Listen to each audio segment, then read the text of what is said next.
ខ្លួនមិនទទួលបានជោគជ័យដោយសារឆ្លងកាត់បទពិសោធន៍របស់លោកកញ្ញាចក្រីនិងកន្លងហើយនៅពេលនេះគាត់ក៏រកឃើញថាមានខ្លាំងនៅពីក្រៅខ្នងនៅពេលនេះគាត់ក៏បានឲ្យ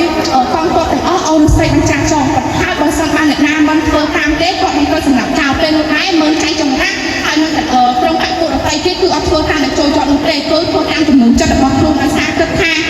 ខ្លួនគឺជាប្អូនប្រៃរបស់ព្រះមហាក្សត្រហើយ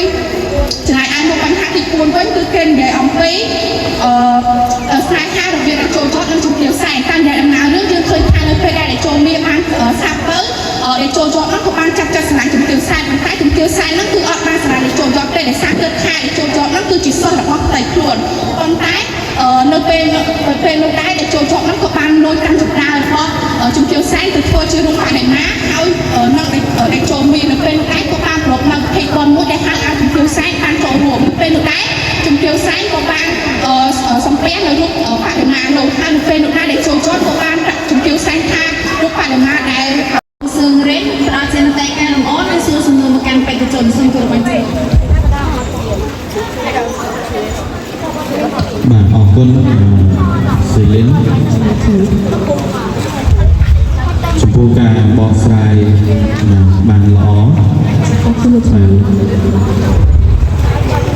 លោកគ្រូប្រយោជន៍អូនបានអានសៀវភៅទាំងពីរក្បាលទៅគ្រូចង់សួរបងអូនថាតើយើងទទួលបានបទពិសោធន៍អីគេខ្លះសម្រាប់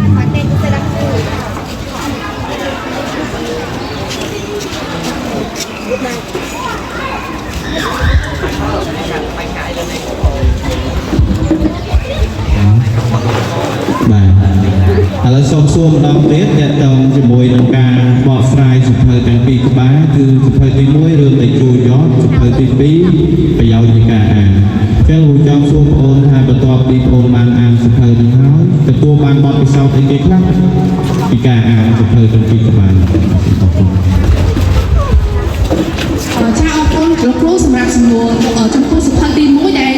មានចំណងជើងថានេះចូលយកបន្ទាប់ពីខ្ញុំបានអានសៀវភៅនឹងហើយវាបានបណ្ដុះស្មារតីឲ្យខ្ញុំមានចិត្តស្រឡាញ់ស្នេហាជាតិទោះបីជានៅក្នុងកលវិសាណាបែបណាក៏យើងត្រូវតែ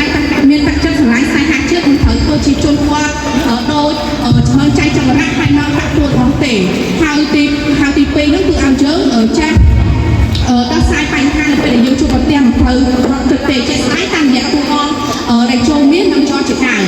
ហើយចំណែកឯសៀវភៅទី2គឺប្រចាំនៃការអានវិញវាបានធ្វើឲ្យខ្ញុំទទួលបាននៅបទពិសោធន៍ហើយជាពិសេសនោះគឺធ្វើឲ្យខ្ញុំយល់ដឹងពីសារៈសំខាន់នៃការអានសៀវភៅ